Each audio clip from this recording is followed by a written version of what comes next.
इतिहासकार वीएनओ एक powerful martial artist के बारे में जानकारी इकट्ठा कर रहा होता है। उसके सिलसिले में वो माउंटेन में बसे शाओलिन टेम्पल में आया होता है। उस टेम्पल में वो एक मोनक बैठे होते हैं जिन्हें लिविंग बुद्धा कहा जाता है। उनका नाम मास्टर मुसान होता है। वो शांत स्वर में कहते हैं, तुमने कहा तुम वियोनाहो के बारे में जानना चाह। उस पर सामने बैठा इतिहासकार कहता है, हाँ बिल्कुल सही, मैं उनके इतिहास के बारे में सामग्री इकट्ठा कर रहा हूँ। मास्टर मुसान कहते हैं, वियोनाहो द रेडियंट मार्शल सोवरेन यानी तेजस्वी मार्शल सम्राट, वो एक बहुत ही दयालु और सिद्धांतों पर चलने वाला इंसान था। लगता है बुद्धा ने खुद उसे हमारे पास भेजा था। जो सुना उसे लिखते हुए इतिहासकार कहता है, ओह तो मैं सही सोच रहा था। तो आप मुझे बताइए उसकी एवरीडे लाइफ कैसी थी। उसकी आदतों और रूप की बात करते हुए मास्टर मुसान कांपने लगते हैं। फिर फ्रस्ट्रेट होकर गुस्से से कहते हैं, हो कीट मैं और नहीं कर सकता। यह सुन इतिहासकार हैरान हो जाता है कि वो मौन खोकर गाली क्यों बक रहा है। फिर इतिहासकार दूसरी जगह वियोनाहो की जानकारी निकालने जाता है। वो जगह होती है हुबेई पेंगलान। वहां भी उसे सेम रिएक्शन मिलता है। उसे क्लान से बाहर फेंक दिया जाता है। जिसने बाहर फेंका वह होता है क्लान का सुप्रीम एल्डर पेंग डोग्यू।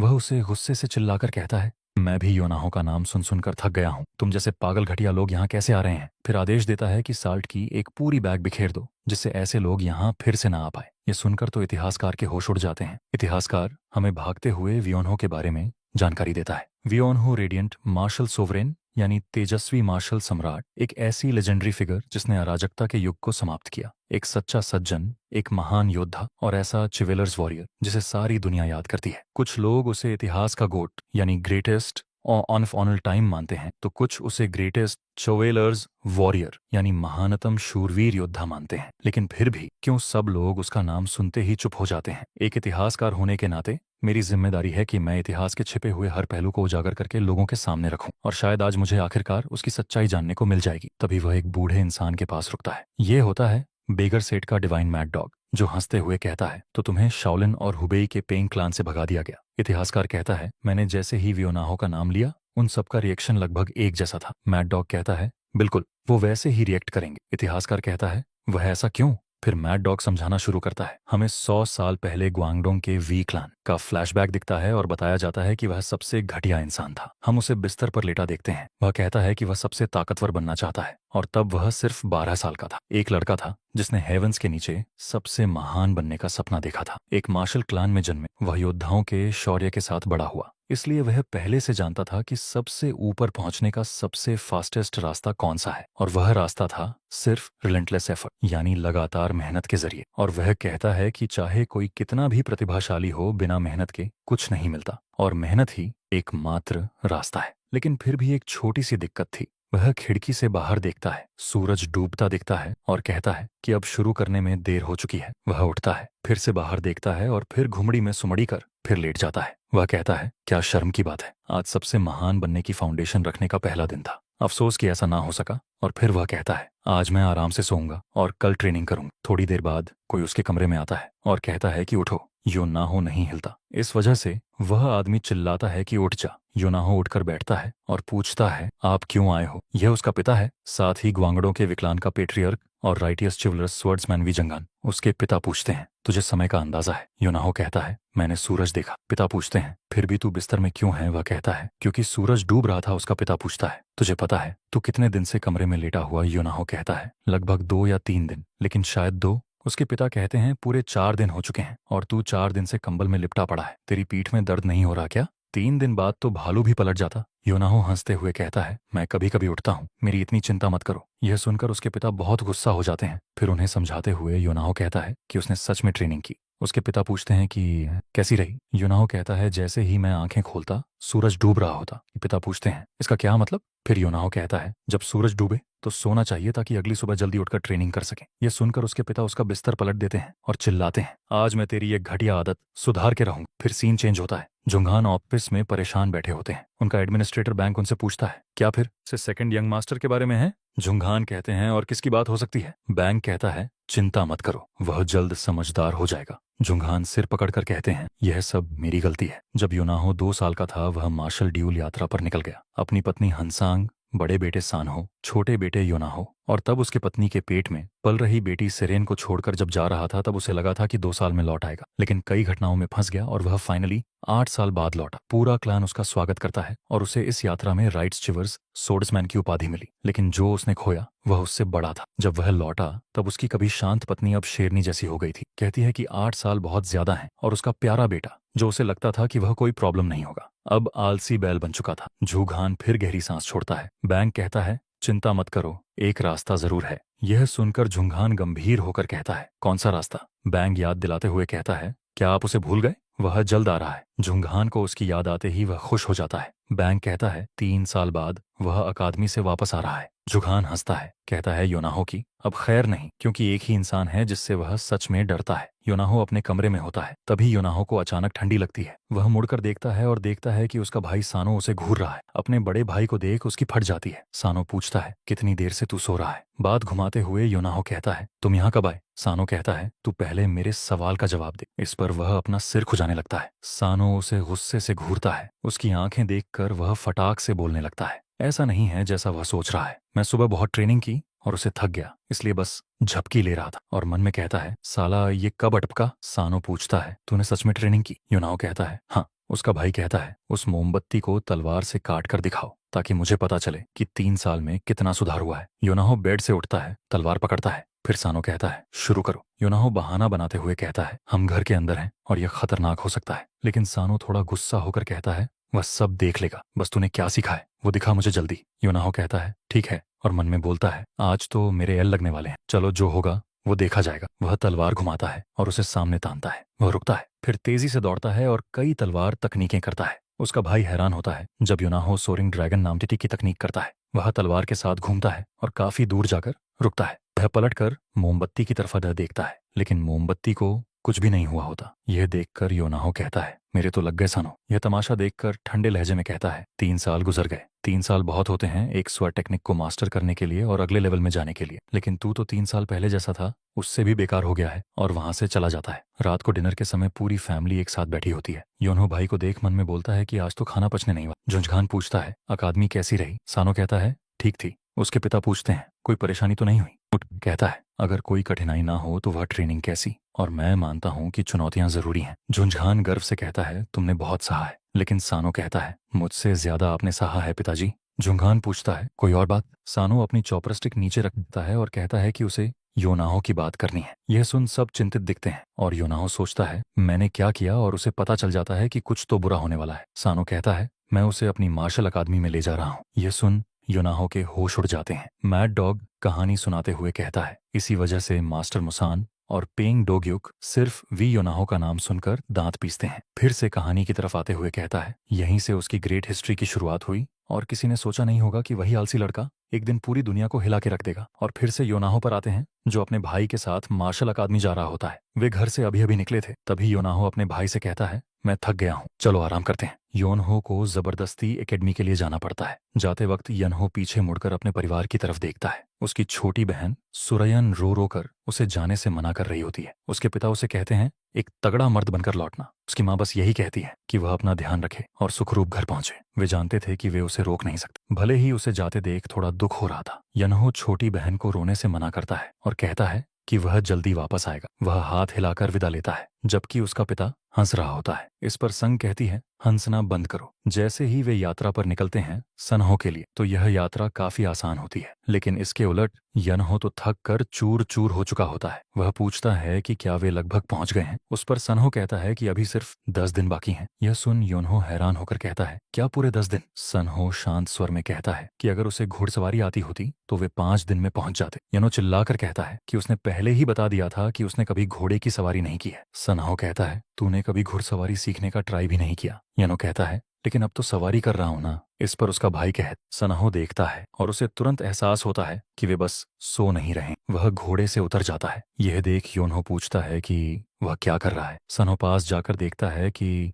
लाशों पर मक्खियां भिन भिना रही हैं। और योनहो फिर से पूछता है कि वह कर क्या रहा है। उस पर सनहो कहता है कि हम बहुत देर से पहुंचे हैं, क्योंकि यह सभी लोग मर चुके हैं। यह सुन योनहो चिल्लाने लगता है। सनहो उसे कहता है, यह देख वह एक आदमी के कपड़े हटाता है और उसकी छाती पर फूल के आकार का घाव दिखाता है। सनहो कहता है कि इस मार्शल आर्ट को प्लकिंग फ्लावर पाम कहा जाता है। यनो पूछता है कि यह कैसा नाम है। सनहो कहता है कि इसे पहले क्रिम्सन फ्लावर पाम कहा जाता था, लेकिन इस मार्शल आर्ट का वेस्टर्न प्रोविंस के यन डीमन यानी एक बलात्कारी ने इसका दुरुपयोग कर बहुत सारे बुरे काम करता रहा, इसलिए इसका नाम बदलकर प्लकिंग फ्लावर पालम रख दिया गया। योनहो पूछता है क्या वह कह रहा है कि आसपास कहीं एक बलात्कारी घूम रहा है। सनहो कहता है कि वह यन डीमन पहाड़ पर चढ़ती महिलाओं को निशाना बनाता है और यह लाशें इस बात का संकेत है कि उसने किसी महिला को पाने की कोशिश में इन लोगों पर घात लगाकर हमला किया हो। मतलब यहीं आसपास कहीं ना कोई महिला खतरे में है। वह जमीन से उड़कर अपने भाई से कहता है तुम यहीं रुको, मैं वापस आता हूँ, और वह सुपरमैन की तरह उड़ जाता है। अपने बड़े भाई को जाते देख वह जोर से चिल्लाता है तुम मुझसे कह रहे हो कि मैं इन बदबूदार लाशों के बीच रहकर इस प्लेस को गार्ड करूं। फिर जोर से भैया कहता है, लेकिन तब तक सनहो बहुत दूर जा चुका होता है। जब उसे पता चल जाता है कि चिल्लाने का कोई फायदा नहीं, फिर बगल में देखकर बुरा सा मुंह बनाता है क्योंकि उसके पास अब 2 घोड़े हैं और सड़ती हुई लाशें हैं जो बदबू मार रही होती हैं, और वह कहता है मैं बुरी तरह फंस गया हूँ। उसे अपने भाई का इंतजार करते करते रात हो जाती है। इस वजह से वह चिल्लाकर कहता है झूठे अब तक लौटे क्यों नहीं, अगर ऐसा ही होना था तो मुझे भी साथ ले जाते। फिर सोचता है क्या हुआ हो, अगर कुछ ना हुआ होता तो वह अब तक लौट आता। तभी उसे कुछ जंगली जानवरों की आवाजें सुनाई देती हैं। इस वजह से घोड़े को पकड़कर वह सोचता है कि अगर वह ऐसे ही खड़ा रहा तो किसी बाघ का शिकार बन जाएगा। तभी उसके पीछे बिजली चमकती है। इससे वह डर जाता है और जोरदार बारिश शुरू हो जाती है। उससे वह भीग जाता है। फिर वह ऊपर आसमान में देखकर कहता है अब वह सच में फंस गया है। फिर उसकी चीख सुनाई देती है और हम देखते हैं कि वह घोड़ों को धक्का मार रहा होता है क्योंकि उसे घोड़ों को चलाना आता ही नहीं। वह कहता है मैं अब क्या करूं। वह दोनों लाशों को घोड़ों पर लादकर पहाड़ी पर चढ़ा रहा है। कहता है कि उन्हें ऐसे ही नहीं छोड़ सकता क्योंकि वे जंगली जानवरों का शिकार बन सकती हैं। वह उन्हें दफना भी नहीं सकता क्योंकि बारिश हो रही है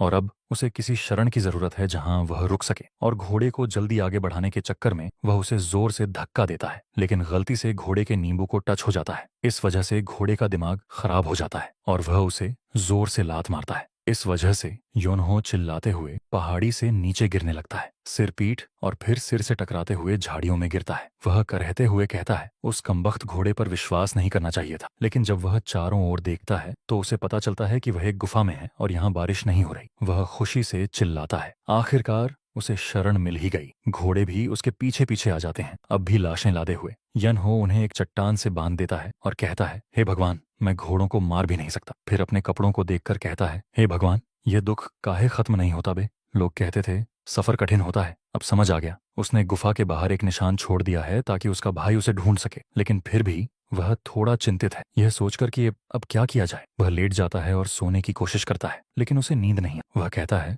क्या मेरा भाई ठीक होगा। फिर करवट बदलकर कहता है मुझे पता है वह कितना पावरफुल है, वह जरूर वापस आएगा। हाँ, वह जरूर लौटेगा। सोचते सचते वह गहरी नींद में चला जाता है, लेकिन घोड़े उनकी रस्सी चबा जाते हैं और बाहर चले जाते हैं उसे अकेला छोड़कर। सुबह निकलती है और फिर ढल भी जाती है, लेकिन यह कुंभकर्ण भाई साहब पूरा दिन जमीन पर मजे में सोते रहते हैं। लेकिन तभी एक अजीब ऊर्जा उसे घेर लेती है और वह नींद में ही हवा में उठने लगता है। वह गुफा की छत की ओर उठते हुए दीवार में समा जाता है, जैसे वह कभी वहां था ही नहीं। जब वह होश में आता है तो सोचता है कि वह ये क्या देख रहा है, क्योंकि वहां एक हरी रोशनी तैर रही। वह कहता है मैं कहाँ हूँ, ये गुफा जैसा ही है, और सोचता है कि शायद वह उसी गुफा में है, लेकिन नींद में लुढ़कते हुए गहराई में आ गया है। तभी एक आवाज उसे नसीब वाला कहकर बुलाती है, जिस वजह से वह डर के मारे चिल्लाता है और जमीन पर गिर जाता है। फिर वह एक चमकते गोले को देखता है जो उसे कहता है कि मैं वेलकम करता हूँ, जो यहाँ अपने भाग्य को ढूंढने आया है। फिर अपना इंट्रोडक्शन करते हुए कहता है मैं हूँ रेडिएंट स्वर्ड का उत्तराधिकारी, लिमिटलेस वाइट। योनहो पूछता है क्या यह चमकता गोला है जो मुझसे बात कर रहा है। गोला कहता है मैं शारीरिक रूप से यहाँ नहीं हूँ,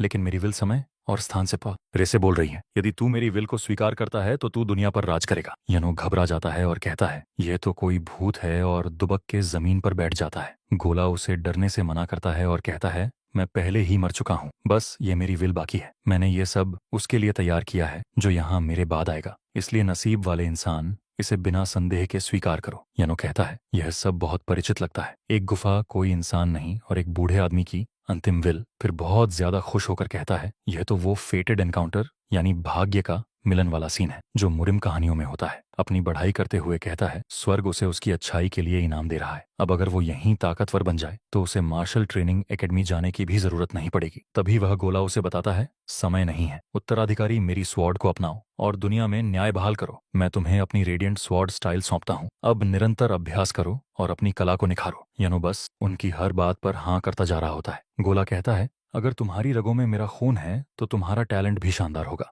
अगर तुम यहाँ 30 साल तक अभ्यास करो, इससे तुम मेरी शक्ति का थोड़ा अंश भी दोहरा सकोगे। यह सुन योनहो के सपने चकनाचूर हो जाते हैं। वो मुंह फुलाकर पूछता है, क्या उसने सही सुना? क्या वाकई 30 साल? गोला कहता है, हाँ बस 30 साल ही तो हैं। यनो कहता है, 1 मिनट रुको, मुझे नहीं लगता कि मैं वही नसीब वाला हूँ, कृपया किसी दूसरे बंदे को ढूंढो। गोला 1 सेकंड के लिए चुप हो जाता है, फिर चिल्लाते हुए पूछता है कि उसका क्या मतलब है। यो हंसते हुए कहता है कि वो इससे बेहतर है कि वो इसे छोड़ दे, बजाय 30 साल यहीं रहकर ट्रेन करें। मैड डॉग इतिहासकार को कहानी सुनाते हुए कहता है, तुझे पता है यह मुलाकात अपने आप में वी यनो के लिए एक चमत्कारिक तोहफा थी। यह वही इंसिडेंट था जिसने आलसी यनहो को इनविंसिबल अजय बना दिया। योनहो उस गोले को कहता है कि ठीक है, फिर मैं चलता हूँ, और वहां से कलटी मारने लगता है। तभी गोला चिल्लाता है कि रुको। इससे यनहो रुककर पीछे मुड़ता है और देखता है कि एक बूढ़ा आदमी आकार ले रहा है। वो बूढ़ा कहता है कि 1 सेकंड रुको, ये कोई और नहीं लिमिटलेस विहाइड होता है। यनहो उसे देखता है और कहता है कि मुझे पता था कि तू एक स्कैमर है। इस पर लिमिटलेस विहाइड हैरान होकर कहता है, क्या कहा? तुम्हारी इतनी हिम्मत कि मुझे नीचा दिखाओ। उस पर यनो कहता है, तुमने किसी महान व्यक्ति की तरह दिखावा किया, लेकिन जब वो काम नहीं आया तो असली चेहरा दिखा दिया। फिर लिमिटलेस बिहाइंड कहता है, मैं दिखावा नहीं कर रहा, मैं वास्तव में एक ऐसी विल हूं जिसने अपना फिजिकल बॉडी त्याग दिया है। इस पर योनहो थोड़ी देर चुप हो जाता है, फिर कहता है, एक विल जिसने भौतिक शरीर त्याग दिया। फिर वो चिल्लाते हुए उसके सिर पर मुक्का मारता है, लेकिन वो मुक्का उसे हिट करने की बजाय उसके शरीर से आर पार चला जाता है, जिससे यनहो गिर जाता है। उसकी हरकतें देख लिमिटलेस विहाइड कहता है, तू कर क्या रहा है? लेकिन यनहो की अभी जो हुआ उससे फट चुकी होती है। वो डर कर चिल्लाने लगता है, भूत? क्या तू सच में भूत है? इस पर लिमिटलेस विहाइड कहता है, नहीं, मैं कोई भूत नहीं हूँ। यह एक टेक्निक है जिसे ट्रांसमिग्रेशन ऑफ विल कहते हैं, जो केवल वे मार्शल आर्टिस्ट कर सकते हैं जिन्होंने एक्सट्रीमली हाई रियल प्राप्त की हो। इस पर यनहो कहता है, सिंपली कह दो कि तू भूत है। इस पर वह गोद से होकर कहते हैं, एक बार कहना कि मैं भूत नहीं हूँ। अब फिर से वर्तमान में मैड डॉग कहता है, और इस तरह वी यनहो अपने गुरु से मिला। इतिहासकार पूछता है, ट्रांसमिग्रेशन ऑफ विल, क्या तुम कह रहे हो कि वह सच में एग्जिस्ट करती है? फिर मैड डॉग कहता है, यह एक तकनीक है जो केवल अत्यंत हाई रियल के मार्शल आर्ट योद्धा ही कर सकते हैं। फिर इतिहासकार कहता है, तो फिर वह योद्धा कौन है जो ऐसी शक्ति का प्रयोग कर सकता है? फिर मैडक कहता है, वो वही है। क्या तुम स्वॉर्ड एम्परर को जानते हो? उस पर इतिहासकार कहता है, ऑफ कोर्स मैं जानता हूँ। कहा जाता है कि वह अब तक का सबसे महान योद्धा है। क्या वह वही व्यक्ति नहीं है जो मायरियट स्वॉर्डबैक क्लैन का सबसे महान योद्धा था, जिसका नाम मार्शल दुनिया के इतिहास में हमेशा रहेगा? फिर मैड डॉग कहता है, हाँ वही बैकमोहन डू रेडियंट स्वॉर्ड, वो व्यक्ति जिसे बाद में स्वॉर्ड एम्परर कहा गया। वही रेडियंट मार्शल सोवरन वी ऑनहो का मास्टर था। इस पर इतिहासकार चौंकते हुए कहता है, सर सच में? लेकिन वो तो 300 साल पहले हुआ करते थे। फिर मैड डॉग कहता है, बिल्कुल सही, वो एक बीते युग की महान शख्सियत थे। फिर भी यह एक सच्चाई है कि वह वी यनो से मिले थे। फिर इतिहासकार कहता है, यह सच में अद्भुत है। तो क्या फिर यनो ने तुरंत उन्हें अपना शिष्य बनाने को कहा होगा? इस पर मैड डॉग कहता है, वी योनहो ऐसा करेगा? बिल्कुल नहीं। तलवार सम्राट जिसने देखा कि 300 सालों में कोई उत्तराधिकारी नहीं आया, किसी भी हालत में उसे एक शिष्य बनाना ही था। फिर से हम लिमिटलेस वाइट यानी मोहान को देखते हैं, और अब से हम इन्हें मोहान ही कहेंगे। मोहान चिल्लाकर कहते हैं, तुम्हें मेरा शिष्य बनना ही होगा। इस पर यनहो फुल एटीट्यूड में अपने हाथ पीछे रखकर कहता है, अरे तुम इतने गुस्से में क्यों आ रहे हो? मैं तो बैक क्लैन का सदस्य भी नहीं हूँ, मैं तो वैसे भी नहीं सीखना चाहता, मैं जा रहा हूँ। फिर मोहान गुस्से से कहते हैं, तुम्हें लगता है मैं तुम्हें इतनी आसानी से जाने दूंगा? और वह अपना हाथ फैलाकर अपनी पावर से योनहो के सामने एक बड़ी पत्थर की दीवार खड़ी करके केव बंद कर देते हैं, जिससे योनहो हैरान हो जाता है। इस पर मोहान हंसते हुए कहते हैं, देख रहे हो, यह एक पत्थर का दरवाजा है, 3.3 मीटर मोटा। तुम्हारी अभी की ताकत से इसे उठाना या तोड़ना तो दूर की बात है, तुम इसका सपना भी नहीं देख सकते। फिर उसके पास आकर कहते हैं, लेकिन जानते हो, अगर तुम मेरी मार्शल आर्ट सीख लो तो इस पत्थर के दरवाजे को कागज की तरह काट सकते हो। इस पर यनहो थोड़ी देर चुप रहता है, फिर कहता है, अब कोई चारा नहीं, और वह अपने कपड़े से कुछ निकालने लगता है। इस पर मोहान कहता है, मैं कह रहा हूँ, तुम्हारी अभी की ताकत से तुम इस दरवाजे को काट नहीं सकते। और हम देखते हैं कि योनहो उस दरवाजे को अपनी तलवार से खुरचने लगता है। इसकी यह हरकत देख मोहन पूछते हैं, तू कर क्या रहा है? फिर यह उनको कहता है, तुम्हें दिख नहीं रहा, मैं एक सुरंग बना रहा हूँ, चाहे कितना भी कठोर हो, यह सिर्फ पत्थर है। अगर मैं इसे मेटल से रगड़ता रहूं तो यह थोड़ा थोड़ा घिसेगा, 1 साल में शायद मैं इसे तोड़ ही दूं। इस पर मोहन थोड़े गुस्से से कहते हैं, तुम कह रहे हो कि तुम यह 1 साल तक करते रहोगे? फिर यनो कहता है, हाँ हाँ, ये बात कौन बोल रहा है? वो जिसने मुझसे 30 साल तक ट्रेनिंग करने को कहा था। इसकी ऐसी बातें सुन मोहन गौसे से कांपने लगते हैं, और मोहन उसे पागल कहता है और कहता है कि काश उसके पास शरीर होता तो वह उसे मार ही डालता। फिर यनो के पास जाकर उसे कन्विंस करने की कोशिश में कहते हैं, ऐसा मत करो, बस एक बार मुझसे सीख कर देखो, मैं वादा करता हूँ तुम्हें निराश नहीं करूंगा। यनहो उसकी तरफ बिना देखे ही कहता है, मुझे कोई इंटरेस्ट नहीं है। यह सुन मोहन अपना गुस्सा दबाते हुए उसके दूसरी तरफ आकर कहते हैं, ठीक है चलो, मैं किसी भी तरह तुम्हें 20 साल में बाहर निकलने लायक बना दूंगा। यह सुन यनो जमीन पर लेटकर कहता है, 20 साल? उफ, ये तो बहुत ज्यादा है। अगर 3 साल की बात होती तो शायद सोचता। इसकी ये बात सुन मोहन को बहुत गुस्सा आ रहा होता है, फिर भी उसे दबाते हुए कहते हैं, तुम कह रहे हो कि तुम मेरी मार्शल आर्ट सिर्फ 3 साल में सीख लोगे। अगर झांग सानफिंग भी वापस जिंदा हो जाए वो भी नहीं कर सकता। ये सुन योनहो उठकर कहता है, फिर हमारी बात नहीं बन सकती। और वह फिर से अपना सुरंग बनाने का काम शुरू कर देता है। इसे फिर से नकारता देख और उसके खोदने की आवाज से मोहान बहुत गुस्से हो गए होते हैं। वह बस गालियां ही बकने वाले होते हैं, लेकिन कंट्रोल करके कहते हैं, 5 साल, हाँ 5 साल, किसी भी हालत में मैं तुम्हें 5 साल में हेवन के नीचे सर्वश्रेष्ठ बना दूंगा। यह सुन योना उन्हें देख सोचने लगता है, 5 साल हेवन के नीचे ग्रेटेस्ट मार्शल आर्टिस्ट, ऐसी स्पष्ट अवस्था में विल का यूं जीवित रहना मैंने कभी ऐसा कहीं सुना नहीं। शायद ये कभी आगे बढ़ा ही नहीं। इसकी आधी बातें जो वो कह रहा है वो सच हो भी सकती हैं। तो क्या वह सच में है हेवन के नीचे का ग्रेटेस्ट मास्टर है? चलो जो भी हो, 5 साल ज्यादा नहीं। हाँ, मैं भी इस मौके का इस्तेमाल कर एक मास्टर बनूंगा। फिर अपनी तलवार जमीन में गाड़ कर कहता है, ठीक है, मैं सीखूंगा। हम प्रेजेंट में आते हैं। मैड डॉग कहता है। ऑफ कोर्स उस समय वी ओनो को बिल्कुल अंदाजा नहीं था कि वह व्यक्ति ही स्वॉर्ड एप्रर था, लेकिन स्वॉर्ड एप्रर के लिए भी दुर्भाग्य की बात थी कि उसे अपने जीवन के अंत में जो शिष्य मिला वह भी योनाहो था। फिर से हम योनाहो की तरफ आते हैं, जो लार टपकाते हुए सो रहा होता है और मुहान उसे गाली देते हुए उठने को कहता है। और जब योनाहो उठता है तो पूछता है कि उसे क्यों जगा रहा है। फिर कहता है, मैं तो कम नींद से मर रहा हूँ, क्या तुम कभी सोते नहीं? सही, तुम तो पहले ही मर चुके हो, लेकिन मैं तो इंसान हूँ, समझे? क्या तुम नहीं जानते कि इंसानों को नींद की जरूरत होती है? ऐसी बातें सुन मोहान का दिमाग गुस्से से पटने लगता है। फिर गुस्से को दबाकर कहता है, ठीक है, माफ कर दो। ठीक है, तो चलो अब ट्रेनिंग शुरू करते हैं। और बैक मोहान हेवन को कोसता है क्योंकि जीवन के अंतिम वर्षों में जो घटिया शिष्य उन्होंने लिया था वो एक बेहद आलसी निकला। उस पर याना बासी लेते हुए कहता है, जैसे ही उठो ट्रेनिंग शुरू। सच में इमोए मिनिसे, ये उन्होंने के लिए पूरा दिन सोना आम बात है, और जब ट्रेनिंग के लिए कहा जाए तो थोड़ी सी करके छोड़ देता। इस वजह से मुहान उसे चिल्लाते हुए कहता है, इस रफ्तार से 5 साल नहीं 50 साल भी कम पड़ेंगे और फिर भी कुछ नहीं होगा। पर योनाहो कहता है, क्या इसे सीखने का कोई आसान तरीका नहीं है? फिर मुहान कहता है, यह पहले से ही काफी आसान है। इस पर योनाहो उसे तंज कसते हुए कहता है, उफ, इसीलिए तो कहते हैं कि एक सक्षम गुरु को पहले ही ढूंढ लेना चाहिए। इन शब्दों की गूंज मुहान के दिल में बजने लगती है। इस वजह से मुहान गुस्से से आग बबूला हो गया होता है। उसके हाथ पर गुस्से से नसें बाहर आ चुकी होती हैं। वे मन में कहते हैं, काश ये बोल नहीं सकता, शायद उतना परेशान ना करता। इसके हर शब्द से मेरा खून खौल जाता है। अगर उसकी फिजिकल बॉडी होती तो अब तक क्यूई डेविएशन और गुस्से से फटी नसों से गिर चुका होता। और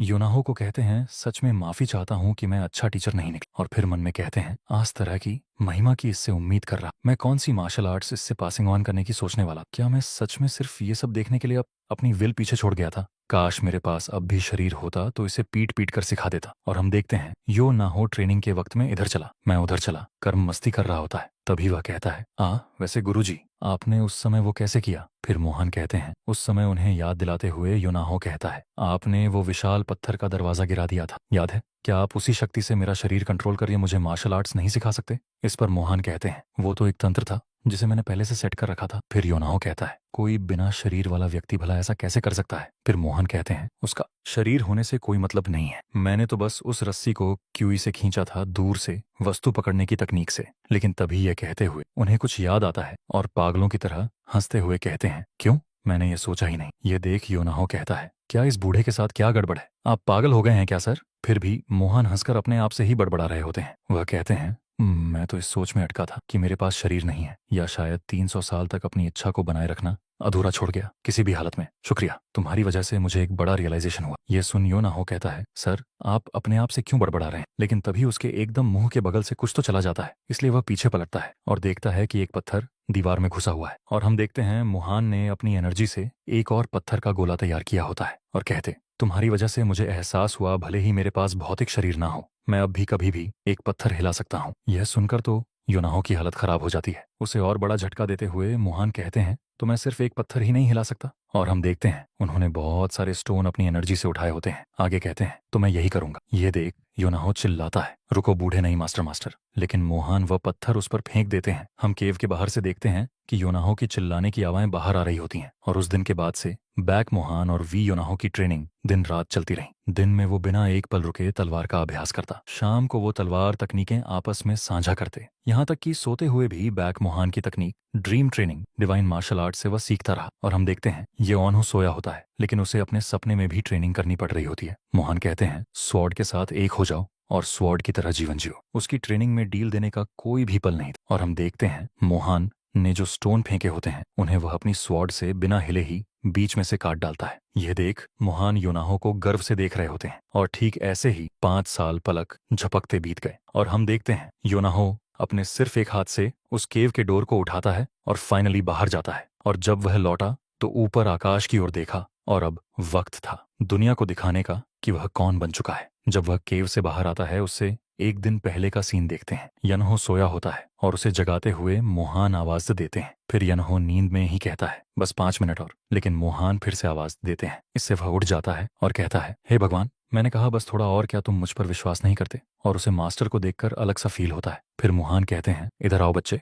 फिर यनहो कहता है अब क्या है? इसके बाद मोहान कहते हैं मैंने अपना पूरा जीवन मार्शल आर्ट्स को समर्पित कर दिया। मेरी एकमात्र इच्छा इसकी अल्टीमेट पीक तक पहुंचना थी, इसलिए मैंने खुद को किसी और चीज में नहीं डाला। सिर्फ मार्शल आर्ट्स के पीछे भागते भागते मैं एक चिड़चिड़ा बूढ़ा बन गया, अंततः अपनी ही क्लैन द्वारा छोड़ दिया गया। इनकी यह बातें सुन यनहो मन में कहता है उन्हें आज क्या हो गया है, वह हर रोज जैसा व्यवहार नहीं कर रहे। मोहान अपनी बात कंटिन्यू करते हुए कहते हैं जब मैं पीछे मुड़कर देखता हूँ तो यह पूरी तरह समझ में आता है कि उन्होंने कभी मेरी तलाश क्यों नहीं की। मैंने अपने बच्चों और अपने परिवार को मार्शल आर्ट्स के लिए छोड़ दिया। मुझे सच में विश्वास था कि अगर मैं शिखर पर पहुंच गया तो बाकी सब अपने आप आ जाएगा, लेकिन मैं गलत था। मार्शल आर्ट्स आखिरकार इंसानों द्वारा किया जाता है। अगर तुम ह्यूमन मार्क को नजरअंदाज करते हो और केवल तलवार की धार के पीछे भागते हो तो उसका क्या अर्थ रह जाता है? तुम ही थे जिसने मुझे यह सिखाया। पहली बार मैंने किसी को सिखाने की कोशिश की, मैंने अपना आपा खो दिया, चिढ़ गया, लेकिन तुम्हें धीरे धीरे बढ़ते देखकर मुझे खुशी मिली और मुझे अंततः यह समझ में आया कि किसी की परवाह करना क्या होता है। यह सुन यनो कहता है तुम ये सब अभी क्यों कह रहे हो? ऐसे क्यों बात कर रहे हो जैसे हम फिर कभी नहीं मिलेंगे? फिर मोहन कहते हैं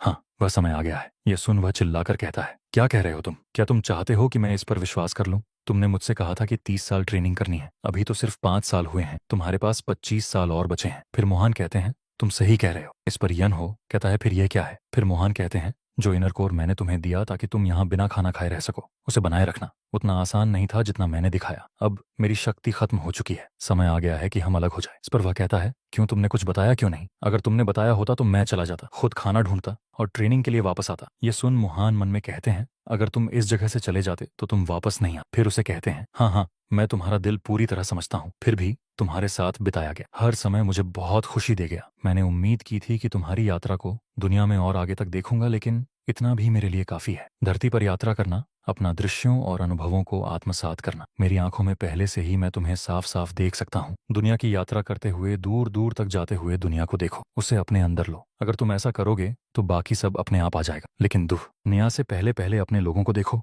मैं ऊंचाइयों में इतना व्यस्त था कि मैंने अपने आसपास के लोगों को नहीं देखा। मेरी जैसी गलती मत करना। भले ही मैं तुम्हें फिर कभी ना देख पाऊं, भले ही इस दुनिया में कोई मुझे याद भी ना रखे, तुम्हारे हर हाथ के मोशन में, तुम्हारी तलवार की हर वार में तुम मुझे अपने अंदर लिए हो, इसलिए यह ठीक है। भले ही तुम अत्यधिक ना हो, भले ही तुम्हें कभी ग्रेट ना माना जाए। यह सुन यनहो अपना हाथ आगे कर उन्हें रोकते हुए कहता है मास्टर ऐसे मत जाइए, अब भी बहुत कुछ है जो मैंने नहीं सीखा। नहीं, बस एक और दिन दे दीजिए प्लीज। लेकिन उसके मास्टर वहां से गायब होते हुए कहते हैं बस खुश रहना। उन्हें जाता देख वह रोते हुए कहता है मास्टर तुम थोड़ी जल्दी बता देते तो क्या चला जाता। और वह फूट फूट कर रोने लगता है। फिर आगे हम यनहो को केव के बाहर देखते हैं जो अपने कपड़े को देख गुस्से से कहता है तो इसलिए उन्होंने गायब होने से पहले कुछ नहीं कहा था। और हम देखते हैं कपड़े पर कुछ तो लिखा होता है। आगे कहता है उन्होंने ये सब लिखने का समय कब निकाला? जिद्दी बूढ़ा, अगर जाना ही था तो शांति से जा सकते थे ना। फिर चिल्लाकर कहता है यह सब आखिर है क्या? बाइक मोहन के गायब होने से पहले उन्होंने यनहो के कपड़े पर एक मैसेज सिल दिया था। सारांश में वह कुछ ऐसा था, यनहो ने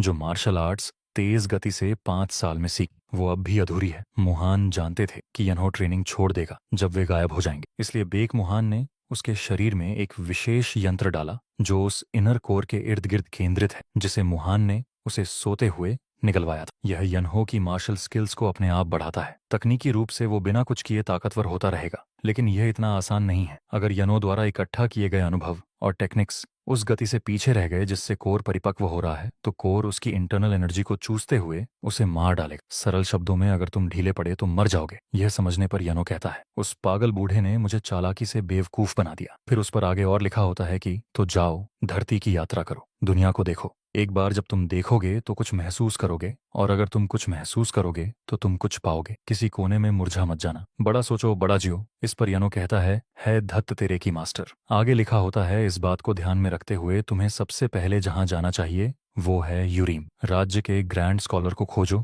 और उनके पास समय बिताओ। तुम निश्चित रूप से कुछ कुछ सीख कर आओगे। और यूरिन के बाद ये देख उसका दिमाग सुन्न पड़ जाता है और कहता है, तुम सच में सबसे बुरे हो। तुम चाहते हो मैं कितनी जगहों पर जाऊं। फिर बॉडी स्ट्रेच करते हुए कहता है, हट, मैं तो सीधे घर ही जाने वाला, लेकिन अब मुझे यह सब निपटा कर ही घर जाना होगा, इसलिए कृपया चिंता मत करना। माँ पिताजी भाई शायद ठीक ही होंगे, है ना। फिर यहाँ से जाने से पहले अपने मास्टर को प्रणाम करता है और वहां से जाते हुए कहता है, मैं वापस नहीं आने वाला। ध्यान में रखना, तुमने हमेशा मुझे मुसीबत में ही डाला है, और अब ये यूरीम है कहाँ, और मैं वहां जाऊं कैसे। यह हो जाने के बाद उसके पीछे केव में एक वाइट परछाई अपीयर होती है और यह उसका मास्टर होता है। जोर जोर से हंसकर कहता है, अगर वह दुनिया के बारे में नहीं सीखेगा तो मम्मी की तरह सूख कर मरेगा। तुम अंधेरे कमरे में सोकर सड़ जाना चाहते हो जैसे कोई मम्मी। मैं ऐसा नहीं होने दूंगा। वैसे भी दुनिया बहुत बड़ी है और तुम्हारा मार्शल आर्ट्स घर में रहेगा तो वह भी बर्बाद हो जाएगा। तू नटखट बच्चा, तुम्हारी वजह से मैं खुश था, खुश रहो। और फिर वह धीरे धीरे गायब होता है और फिर समय बीत गया और अगले सीन में हम वियनो को एकदम बुरी हालत में देखते हैं। वह कहता है, एक्सक्यूज मी, क्या ये बेकर सेक्ट है। लकड़ी पर बैठा बंदा मन में कहता है, ये मम्मी जैसा दिखने वाला कौन है, और उसे हाँ कहता है। और ये होता है ब्रांच चीफ जांगेल। उसे यनो कहता है, मैं आया हूं क्योंकि मुझे कुछ सवाल पूछने हैं। फिर जांग कहता है, क्या तुम्हारे पास पैसे हैं। फिर यनहो कहता है, क्या मुझे इसके लिए पैसा देना पड़ेगा। फिर जांग कहता है, बिल्कुल, इस दुनिया में कुछ भी मुफ्त नहीं मिलता। फिर यनो को देख मन में कहता है, आवाज लड़के की है, लेकिन यह तो 50 का लग रहा है, क्या बवाल है। मैंने हर तरह के भिखारी देखे हैं, लेकिन यह तो सबका बाप है, यह तो इंसान भी नहीं लग रहा। फिर उसे कहता है, तुम्हें देखने से ऐसा लगता है जैसे हम दोनों एक ही काम में, इसलिए मैं मुफ्त में मदद करना पसंद करूंगा, लेकिन व्यापार व्यापार होता है। यह सुन यनहो कहता है, एक ही काम। फिर जांग कहता है, हाँ, हम दोनों भिखारी हैं। इस पर यनहो छाती ठोक के कहता है, मैं भिखारी कैसे हूँ। फिर जांग कहता है, ठीक है, तुम बस दोस्त हो। फिर आगे कहता है, वैसे भी पैसे नहीं तो जानकारी नहीं, दफा हो जाओ, जाकर कुछ पैसे जोड़ो या कुछ करो इस पर। यनहो कहता है, मैं भिखारी नहीं हूं, मैं भीख क्यों मांगू। फिर जंग कहता है, सिर्फ भिखारी ही नहीं, एक बार तुमने मांगा तो तुम भिखारी हो। तुम्हारा चेहरा देखकर अगर सामने टोकरी रख दो तो तुम खूब कमाओगे। तुम अपने भिखारी बनने के पोटेंशियल का वेस्ट कर रहे हो। तभी थोड़ी देर चुप हो जाता है और फिर खुश होकर कहता है, क्या तुम ये काम करना पसंद करोगे। उस पर वह कहता है, कौन सा काम। फिर अगले सीन में यूहो भीख मांग रहा होता है और उस पर पैसों की बारिश हो रही होती है। फिर से वह बेगार सेक्ट में जंग के पास आता है और जंग उसकी कमाई देख खुशी से कांप रहा होता है। फिर हंसते हुए कहता है, इससे मिले आधा दिन भी नहीं हुआ और इसने इतना कमाया जितना मैं 6 मंथ में भी नहीं कमा पाता। फिर चिल्लाकर कहता है, धन का देवता आ गया है, धन का देवता यहाँ है। ये सब सुन झोपड़ी के बाहर का एक भिखारी कहता है, क्या चल रहा है। फिर झोपड़ी के अंदर यनो को जांग कहता है, वैसे भी तुम क्या जानना चाहते थे। फिर यनो कहता है, प्रसिद्ध ग्रैंड स्कॉलर्स की सूची, वो कहाँ रहते हैं, उन्हें क्या पसंद है और उनकी खासियतें क्या हैं। इस पर जांग कहता है, यह तो आसान है, हो जाएगा। फिर यनो कहता है, साथ ही फेमस ब्लैक स्मिथ्स की सूची, और वही इन्फॉर्मेशन। फिर जांग कहता है, ठीक है, ये भी कर सकता हूँ। फिर आगे कहता है, वादा वादा होता है, मैं कर दूंगा, 1 हफ्ते में वापस आना। लेकिन यनहो वहीं लेट कर कहता है, मेरे पास और कहीं जाने की जगह नहीं है, कोई काम भी नहीं, तो मैं इसी शहर में रहूंगा। इस पर जांग मान जाता है, लेकिन बाद में जांगिल को इसका पछतावा हुआ। अगले दिन एक भिखारी जांग के पास चिल्लाते हुए आता है कि इमरजेंसी है ब्रांच चीफ। इस पर जांग हैरान होकर कहता है, ये शोर कैसा है। भिखारियों में आपातकाल किससे कहते हैं। आगे वो भिखारी कहता है, हम बेगर सेट वाले भूख से मरने वाले हैं। ये सुन जांग कहता है, क्या बक रहे हो। और सीन बदलता है मार्केट की तरफ। वहां बहुत सारे लोग उन 2 भिखारियों पर चिल्ला रहे होते हैं। एक आदमी उन भिखारियों को कहता है, ये कौन है जो भिखारी बनकर एक्टिंग कर रहे हैं। तो दूसरा आदमी कहता है, चल भाग यहाँ से। और हम देखते हैं वही भिखारी जांग को मार्केट की तरफ ले जा रहा होता है और जैसे ही वह मार्केट में पहुंचता है वह हैरान हो जाता है, क्योंकि मार्केट के लोग बेगर सेक्ट के भिखारियों को कहते हैं, तुम कमीने अगर भीख मांगनी है तो ठीक से मांगो, जरा इससे सीखो। और हम यनो को देखते हैं जो भीख मांग रहा होता है। एक आदमी कहता है, कितना गरीब है। तो दूसरा कहता है, मैंने आज तक किसी को इतना खाली नहीं देखा। तीसरा कहता है, कुछ खा ले पागल। और यनहो पर पैसों की बारिश हो रही होती है। यह देख जांग का मुंह खुला का खुला रह गया और यनहो उसकी किलर स्माइल से कहता है, पैसे कमाना तो बच्चों का खेल है। और इसी के साथ उसने भिखारियों के वर्ल्ड में तहलका मचा दिया। मार्केट में तहलका मचाने के बाद यनहो झोपड़ी में लेटा होता है और कहता है, मुझे पानी चाहिए। यह सुनकर जांग दूसरे भिखारियों को चिल्लाकर आर्डर देता है कि अरे कोई पानी लाओ, जल्दी थोड़ा पानी लाओ। पानी आने पर यनो पानी को देखकर कहता है, बर्तन तो गंदा है। यह सुन जांग जिसने पानी लाया उसे थप्पड़ मारकर कहता है, मैंने कहा था साफ वाला इस्तेमाल करो, तुम साले गंदे भिखारी। फिर नया बर्तन मिलने पर कहता है, ये पानी तो गर्म है। यह सुन जांग बहुत सारे भिखारियों को भगाते हुए कहता है, कितनी बार कहना पड़ेगा तुझे, पहाड़ पर जाओ और ठंडा और साफ पानी ले आओ। और योनहा हो जमीन पर लेट कर कहता है, हम यह अच्छा है, बहुत अच्छा। उसे आराम फरमाता देख जांग गुस्से से कांप रहा होता है और असहाय होते हुए मन में कहता है, धत्त तेरी, मैं हूँ बेगर सेट का ब्रांच लीडर और मैं एक गंदे आवारा लड़के का नौकर बना हुआ हूँ, पर अगर मैंने उस कमीने को बाहर निकलने दिया तो मेरे लोग भूख से मर जाएंगे। कब आएगी वह जानकारी जो उसने मांगी थी। और यनहो मस्त मजे में लेटे हुए एक चिट्ठी को कहता है, हेलो चिट्ठी आंटी। फिर जांग को कहता है, मेरी पीठ दर्द कर रही है। यह सुन जांग उसकी पीठ दबाते हुए कहता है, ओह नहीं, अगर तेरी पीठ दर्द कर रही है तो ये तो बहुत बुरा है। और मन में कहता है, ये सब ऐसा ही चलता रहा तो हम सब ऐसे ही मरने वाले हैं। तभी एक भिखारी लेटर लेकर खुशी से चिल्लाते हुए आता है, ब्रांच लीडर, ब्रांच लीडर आ गई है। यह सुन पीठ दबाते हुए जांग खुशी से कहता है, ये आ गई। फिर यनहो उस आई जानकारी को देखने लगता है और फिर जांग को देते हुए कहता है, क्या यही है? वह कहता है, हाँ। इस पर यनहो कहता है, तू इसे जानकारी बताकर मुझे उल्लू बना रहा है। यह सुन जांग उस कागज को उससे लेता है और देख के मन में कहता है, ये साले हमें पूरी तरह निचोड़ देना चाहते हैं। ये जानकारी तो अधूरी है, हम इसे इस्तेमाल नहीं कर सकते, कोई और तरीका ढूंढना होगा। तभी यनहो अपनी जगह से उठते हुए कहता है, शायद हमारे पास पैसे कम है, जाऊं क्या कुछ कमाने? यह सुन जंग की फट जाती है और वह उसे कहता है, रुक जा भाई। और मन में कहता है, इस भिखारी को रोको, इससे पहले कि कुछ बेवकूफी कर बैठे। फिर यनहो को कहीं और धक्का मार के ले जाते हुए जंग उससे कहता है, तुम जैसे नोबल इज्जतदार आदमी को भीख नहीं मांगनी चाहिए, मैं तुम्हें तुम्हारी जरूरी जानकारी देता हूँ। और वह उसे एक महल में ले जाता है और उनके सामने एक हॉट सी लड़की खड़ी होती है। वो जांग को देख कहती है, अरे ये तो हैरानी की बात है, फॉक्स डॉग जांगिल यहाँ आ पहुंचा और ये औरत है ग्वीन यांगन्यांग, जो हेड है हाउ क्लैन के काइफंग ब्रांच की। उसे देख जांग उसे ग्रीट कर कहता है, नमस्कार ब्रांच हेडग्व। लेकिन यनहो तो जांग को चिढ़ाते हुए कहता है, डॉग, ये कैसा निकनेम है डॉग? फिर उसके पास आकर कान में धीरे से कहता है, तेरा यही निकनेम है, फॉक्स डॉग? क्या बेवकूफी भरा नाम है, सुनने में भी चंपू जैसा लगता है। हाँ हाँ हाँ। ये सुन जांग मन में कहता है, तू साले कमीना। और गुस्सा दबाकर गुई को मुझे जानकारी चाहिए कहने की कोशिश कर रहा होता है। वहीं पर यनहो उसे चंपू चंपू कहते हुए चिढ़ा रहा होता है। जांग की बात सुन गाई कहती है, क्या अजीब दिन है, बेगर से की काइफंग